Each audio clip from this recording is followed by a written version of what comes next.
Una leyenda es un relato que combina elementos de la realidad, hechos o personajes históricos, con la fantasía o lo maravilloso, transmitido de generación en generación, principalmente de forma oral. Aquí en Guatemala existen muchas leyendas. Entre ellas están el carruaje de la muerte, la tatuana, el sombrerón y hasta de imágenes religiosas.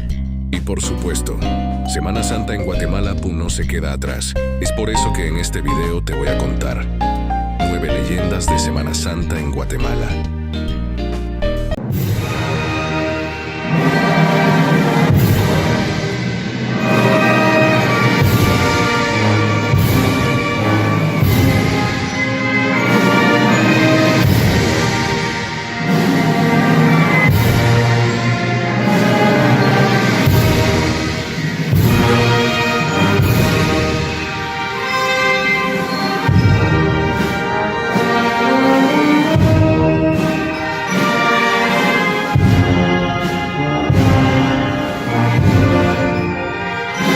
Número 9.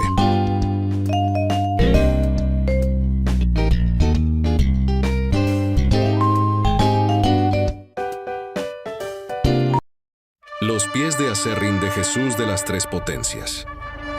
Cuenta la leyenda que una devota de nombre Mari de Granados, devota fiel de Jesús Nazareno de las Tres Potencias, durante toda su vida ella vivía cerca de lo que es la Parroquia Vieja, en la zona 6 de la ciudad capital. Muy devotamente acompañaba cada lunes santo el cortejo procesional de Jesús de las Tres Potencias, desde la salida hasta la entrada de la procesión. Mari esperaba muy devotamente durante todo el año poder cargar su turno y acompañar al Nazareno de su devoción. Sin embargo, Mari, al pasar los años, contrajo una extraña enfermedad que poco a poco le empezó a afectar la movilidad en sus piernas. Llegó una nueva cuaresma para Mari y ella no podía caminar. Llegó su tan ansiado lunes santo y su familia tomó una decisión muy dolorosa. Para ella, su familia decidió internarla en el Hospital Nacional San Juan de Dios, días antes del lunes santo de aquel lejano año. El cuadro clínico de Mari no era alentador y ella pasaba varias noches y días rezando muy desesperadamente por su salud. Llegó el tan ansiado lunes santo para Mari.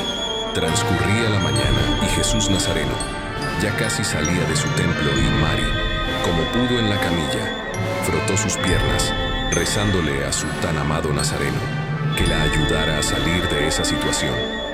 Mari cayó en un sueño profundo.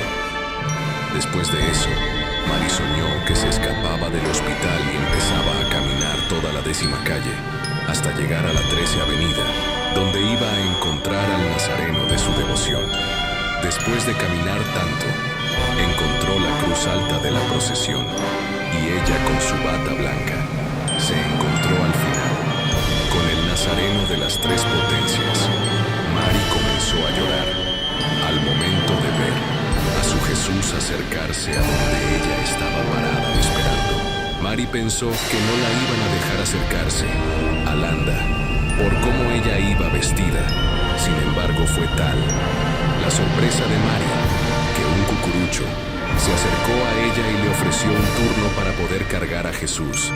Mary se formó en su turno y cargó a su Jesús en una cuadra con una muy hermosa alfombra. Mary, al terminar el turno, se fue corriendo de regreso al hospital. Mary, agitada, regresó a su camilla y se dio cuenta que todo estaba igual que a como lo había dejado cuando se fue. Mary despertó y tenía lágrimas en sus ojos. Cuando ella miró hacia abajo, sintió algo muy extraño. En sus pies los tenía llenos de flores y de aserrín, como que hubiera caminado de verdad en una alfombra descalza. Mary rápidamente llamó al doctor que estaba cerca de ella. Mary sentía como algo caliente recorría sus piernas y por obra y milagro, Mary volvió a caminar después de ese sueño junto al Nazareno de las Tres Potencias. Número 8.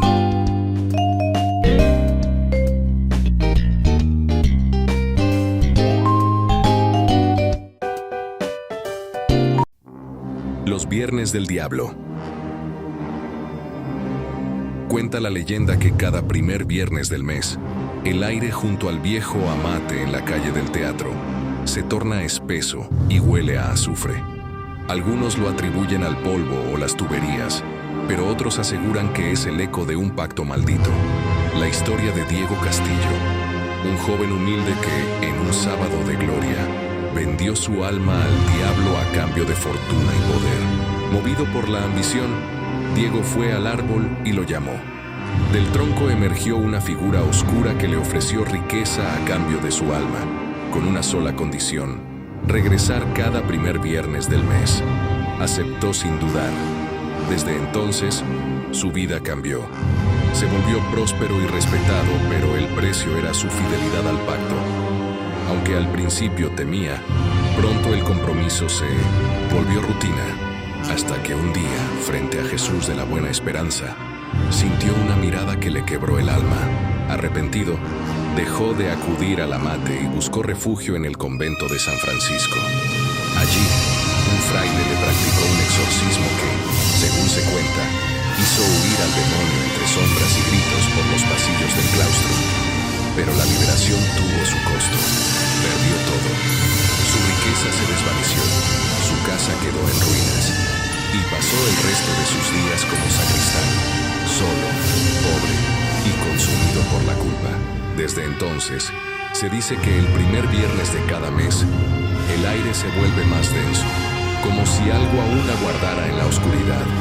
Algunos aseguran que el olor a azufre no proviene de las ruinas ni de las viejas tuberías, sino de una promesa incumplida, como si el diablo aún esperara a otra alma ambiciosa, dispuesta a repetir la historia de Diego Castillo. Número 7.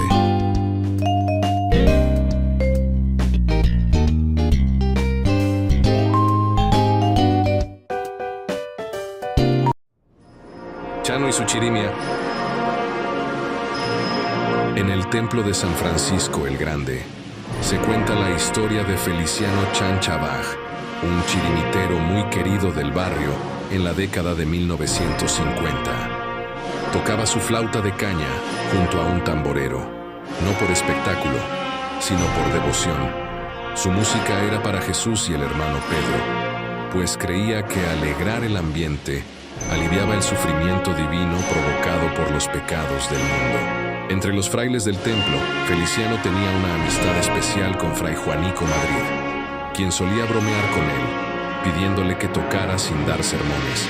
Un día, al saber que el músico estaba enfermo, el fraile fue a visitarlo y le dijo con afecto que lo esperaba el domingo para animar la misa con su chirimía. Sin embargo, esa misma madrugada, Feliciano murió. Al mismo tiempo, Fray Juanico, sin poder dormir, escuchó la chirimía resonando en el patio. Salió a ver, pero el sonido se desvaneció. Minutos después, unos familiares llegaron al convento con la noticia del fallecimiento. Lo más extraño ocurrió el domingo siguiente.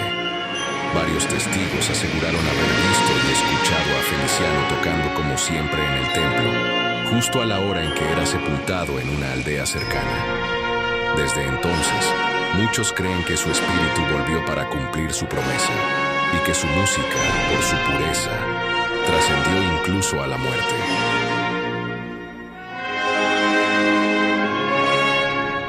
Número 6.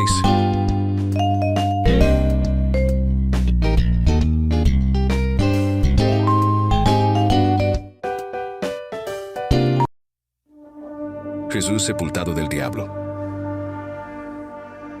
En los rincones antiguos de la vieja ciudad, donde las sombras del incienso se mezclan con el eco de los rezos, los abuelos contaban en voz baja una historia que pocos se atrevían a repetir al caer la noche. Le llamaban Jesús del Diablo. Dicen que existía una imagen milagrosa en una antigua capilla en el antiguo barrio de San Sebastián del Valle Nuestra Señora de la Asunción, tan venerada que quien se postraba ante ella con verdadera fe veía aligeradas sus penas. Su fama cruzó templos y montañas hasta llegar, según cuentan, a los oídos del propio enemigo. Lleno de rabia por ver tantas almas alejadas de su engaño, el diablo emergió del abismo decidido a destruir aquel símbolo de redención. Una madrugada, el templo dormía bajo un silencio espeso. Entre el humo de las velas y el aroma de cera, una figura oscura se deslizó por la nave central. La urna dorada del Señor, custodiada por 4 querubines en las esquinas, brillaba tenuemente con una luz que no era de este mundo. Al acercarse el demonio, los ángeles de madera sintieron su presencia. El pavor los invadió con tanta fuerza que sus rostros quedaron congelados en una expresión de espanto eterno. El diablo, encolerizado, alzó la mano y descargó su fuerza sobre el vidrio sagrado, pero la imagen no se quebró. Una fuerza invisible lo repelió, haciendo temblar el suelo del templo. Humillado, soltó un alarido que resonó como trueno en las bóvedas antes de ser arrastrado de nuevo a las profundidades. Desde entonces, se dice que los querubines permanecen en su sitio, petrificados por el miedo pero fieles guardianes del Señor de las ánimas. Algunos ancianos aseguran que aquellas figuras no existían antes de aquella noche y que aparecieron al amanecer, esculpidas por el mismo milagro que salvó la imagen. Y así, entre rezos y sombras, la urna sigue en pie. Los querubines miran con sus ojos inmóviles, como testigos de aquel encuentro prohibido entre lo divino y lo infernal. Cuando el diablo conoció el rostro del Cristo que no pudo vencer, este Cristo es el Señor sepultado de San Sebastián.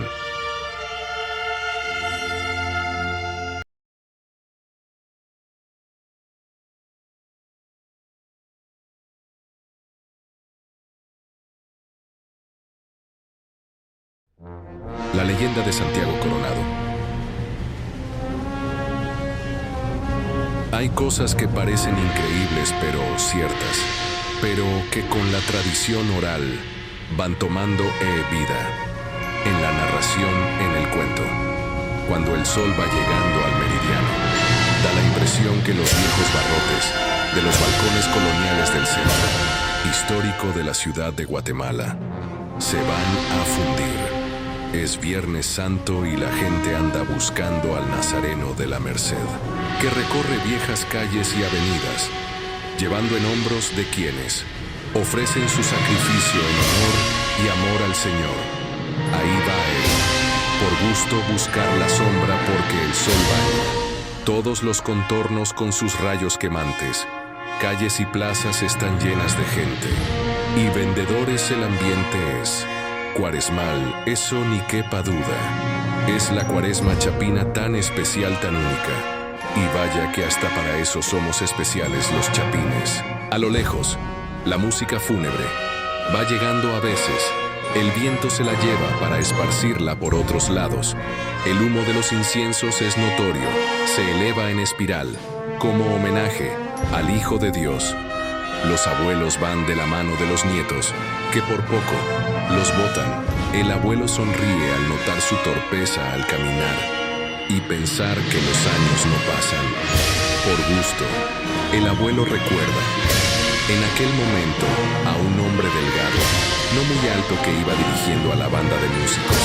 En aquellos tiempos viejos, el abuelo le parece retroceder en el tiempo y ver todo igual como cuando iba con sus padres o con la novia a ver la procesión del Señor de la Merced. Las notas de la marcha fúnebre de la fosa van invadiendo el entorno de quienes aprecian la procesión. Las filas de cucuruchos son interminables. Bajo el palio, la figura respetuosa del Padre Toruño, realizando a la par de los cucuruchos la caminata tradicional, y su memoria le retrasa y le hace ver otras fisonomías que quizás solo existen en la memoria del abuelo. Ahora, en las pupilas cansadas del anciano, se reflejan otras silletas y el marco de la marcha fúnebre a la fosa, como que fuera la culpable de todo el proceso cambiante. En ese momento el abuelo se siente joven y ve la figura resaltada del hombre que dirige la banda. Ahí va don Santiago Coronado, dice la gente con admiración. El abuelo se estrega los ojos, pensando que está viendo visiones. Caminan otras cuadras para salirle adelante al cortejo procesional. Ahora entre la gente. El abuelo distingue perfectamente al gran maestro que va escuchando. Cuando ejecutan su marcha preferida, la fosa, el abuelo se queda asombrado de ver aquellas figuras fantasmagóricas a plena luz del día. Los nietos ni cuenta se dan de la extraña experiencia por la que ha pasado el abuelo. Luego recuerda la vieja leyenda de la tradición oral guatemalteca, donde se comenta que en cada Semana Santa, la figura de Don Santiago Coronado, uno de los más grandes músicos de Guatemala, se aparece en las procesiones, aún después de varios años de muerto. Bueno, pues sí, hay cosas muy curiosas, por ejemplo. Esta es una fase muy importante, yo les digo esto. Hay marchas fúnebres que se marcan, pero extraordinariamente como la fosa. La fosa como que identifica a la cuaresma guatemalteca. Es ejecutada maravillosamente por los músicos y denota pues esa solemnidad, ese respeto colectivo hacia las imágenes de la devoción de los chapines. Según cuenta la historia, Don Santiago Coronado escribió esta partitura, la musicalizaron, pero en esos días él falleció. Consecuentemente, ya no escuchó la versión en una banda. Él fue un extraordinario músico, egresado de la Escuela de Sustitutos de la Banda Marcial de Guatemala en aquellos lejanos años. Don Santiago parece que murió en el año de 1934. Yo cuando voy al cementerio general paso viendo su tumba. Ahí en el panteón de los filarmónicos, ahí está, la tumba de Don Santiago Coronado. Bueno, pues total de que se dice que hay personas que han visto a Don Santiago Coronado en la esquina del Callejón de Jesús Osea, en 11 Avenida A y 5 Calle, viendo pasar la procesión, y ahí se une la lavanda ya viejito, y va caminando, y conforme la gente lo ve, se diluye la figura entre la multitud. Eso dice la gente y eso es la tradición oral. A mí no me lo crean, pues por supuesto, ni lo estoy asegurando, pero es parte de un proceso. Y si ustedes quieren fantasmagórico, de un hombre que fue muy famoso, sigue siendo famoso. Dentro de la estructura musical, de las marchas fúnebres en nuestro país, yo tengo un compadre que aprecio mucho que es Don Arturo del León, y en una ocasión me dice Don Arturo, yo vi al maestro Coronado y ancianito caminando por esas calles atrás de la procesión, y no, le puse mayor atención. Pensé que era una persona mayor que iba, acompañando a la procesión, pero de repente, el papá de él ya murió. El Señor le dijo, mira, mi hijo, porque el papá de él era músico, y le dijo, mi hijo. Ahí va Don Santiago Coronado. Cuando él volteó a ver, ya no había nadie. Desaparecía a la vista de la gente, en aquellas calles, tranquilas de la Guatemala de antaño. Número 4.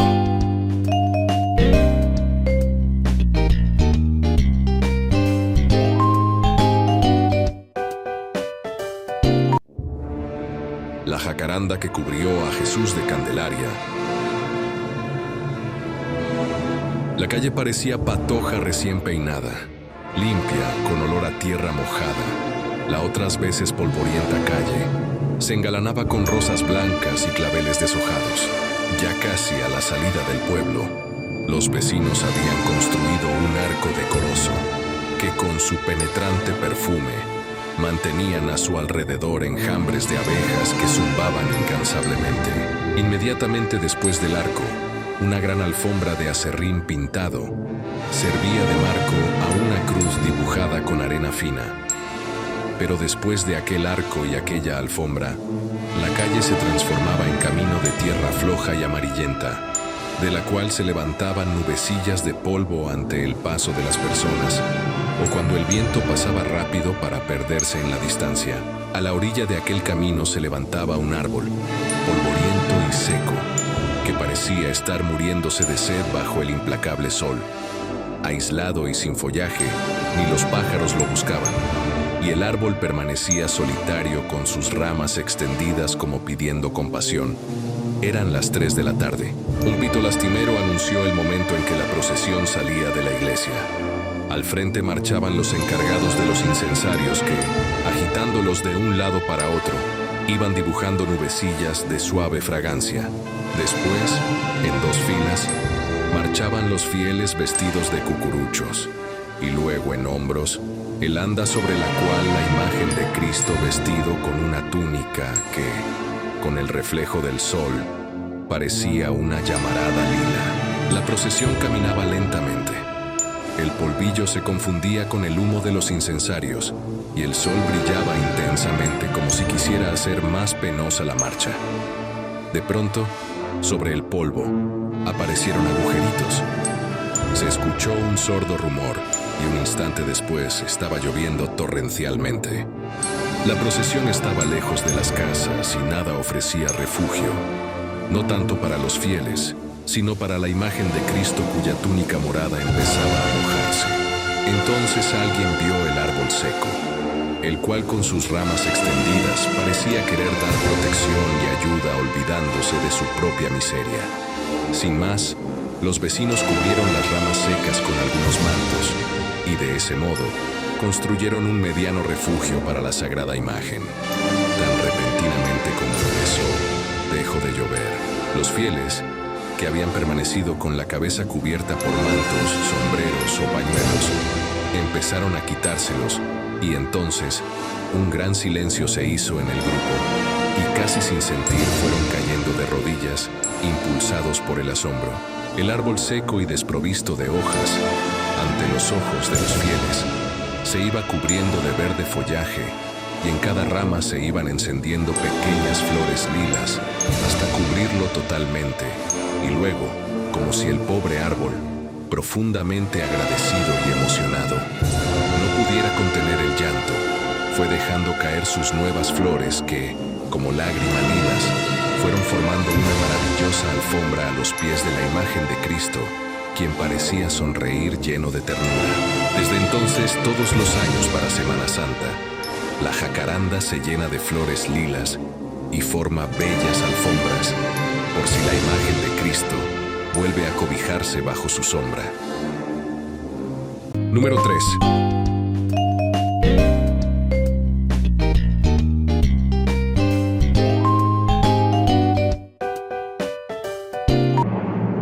El nazareno que nunca deja de levantarse.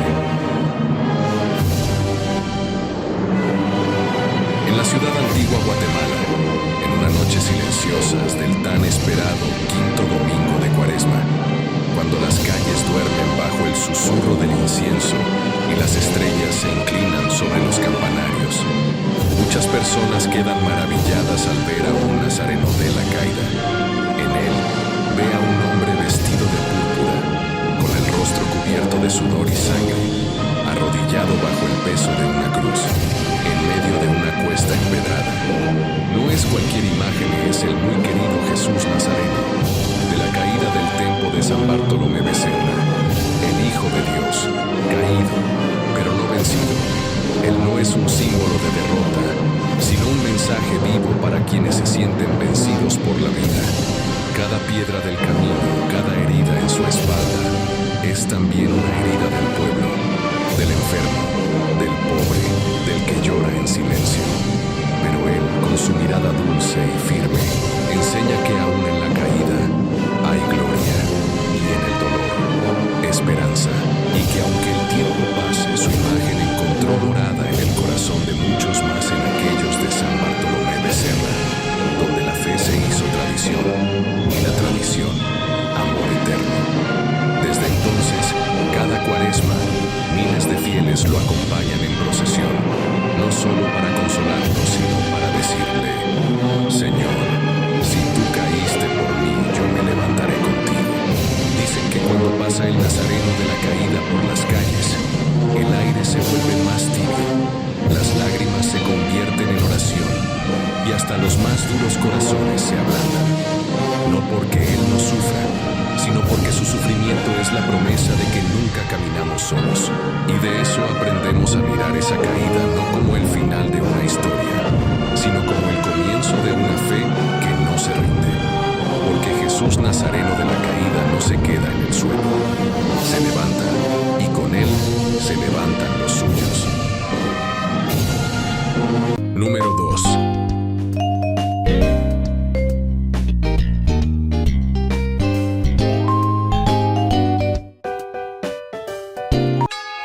El cucurucho fantasma de la Escuela de Cristo. Ya a un mes del Viernes Santo y un buen conocido mío me contó esta historia muy intrigante como bella érase. El año del 2012, ese año, una fuerte lluvia cayó. Acá en la ciudad colonial había frío y lluvia, pero ni con eso dejé de acompañar al sepultado de la Escuela de Cristo. Mi afán por cargar esta procesión es gracias a mi abuelo, el cual me contaba cómo desde joven cargaba las procesiones de su época y me heredó eso. Pero también me contaba que en el Viernes Santo las almas de los cucuruchos salen y se enfilan para acompañar al sepultado, sea el que sea. Y bien, mi relato va a que en ese mismo año del 2012 yo tenía la edad de 19 años. Mi turno el 56 tocaba y me puse a un lado de los cucuruchos a mi lado. Un joven casi de mi misma edad. Me pregunto que si estaba listo yo. Un tanto nervioso, le contesté que sí, que esperaba con ansias al llevar en hombros una vez más al sepultado de la Escuela de Cristo. Este joven no se tenía algo raro, pero no sé ni le tome la importancia. No fue hasta que llegó la procesión frente a mí que él me vio y me dijo, buen turno, y tomamos en hombros a la procesión. Mientras la marcha fúnebre sonaba y yo cargando, recordé a mi abuelo que un año atrás había fallecido. Lloré al recordar cómo él me inculcó esta tradición tan bella, pero algo me hizo salir de ese estado al sentir como una mano fría tocaba mi hombro. Un escalofrío me alcanzó, ya que fue feo. Uno no se espera que pase algo en un momento tan bonito. Alcance a escuchar a lo lejos que alguien decía, buen turno. ¿Cuál fue mi sorpresa? Que al relevarme un cucurucho vi hacia atrás mío. Y de nuevo un escalofrío corrió por mí, al ver que atrás de mí aquel cucurucho no estaba, como si se hubiera desvanecido. Fue muy choqueante para mí, porque vi cómo otros cucuruchos fueron relevados, y como atrás de mí había alguien. No me explico qué pasó ese día, lo que sí es que solo yo vi eso, ya que uno de mis grandes amigos que me acompaña me dijo, Díaz, después de que le contara esta experiencia, que no había nadie atrás de mí, desde que empecé a cargar hasta que terminó mi turno. Fue una situación muy curiosa. No me puedo quitar la imagen de ese joven de la memoria. ¿Quién sería? No lo sé, pero sé que cargo junto a mí, y que si un día lo vuelvo a ver, le diré buen turno como él lo hizo conmigo. Y no cabe duda que mi abuelo tenía la razón, los cucuruchos siguen en filas después de morir. Número 1.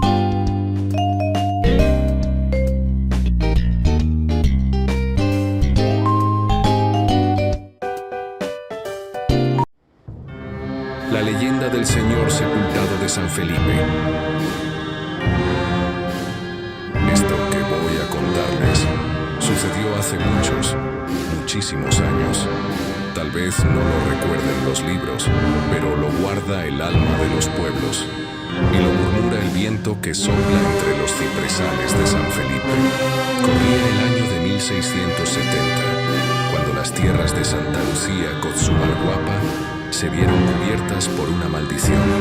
Langostas que devoraban los cultivos, epidemias que se llevaban a niños y viejos, y dicen algunos hasta bandadas de murciélagos que volaban en plena luz del día, como presagio de algo más. La gente, con el miedo en el pecho, decidió abandonar el lugar, pero no lo hicieron solos. Se llevaron lo más sagrado que tenían, una imagen de Cristo, una talla sencilla, humilde, pero con una expresión en el rostro que parecía doler de verdad, como si supiera el destino que le aguardaba. Llegaron a un lugar entre los volcanes donde la tierra parecía susurrar: aquí me quedo. Y así nació la devoción al Señor en la aldea de San Felipe de Jesús, en la antigua Guatemala. Los registros eclesiásticos, amarillentos y con tinta casi borrada, mencionaban en ese entonces un Cristo crucificado, pero fue hasta 1804 que, con voz firme en el papel, apareció el nombre que hoy causa respeto y recogimiento: el Señor sepultado. Ya no solo era una talla, era un misterio, un símbolo, una presencia, una imagen que hoy veneramos y que muchos llevan en su corazón, no solo los de acá, sino también de otros lados del país.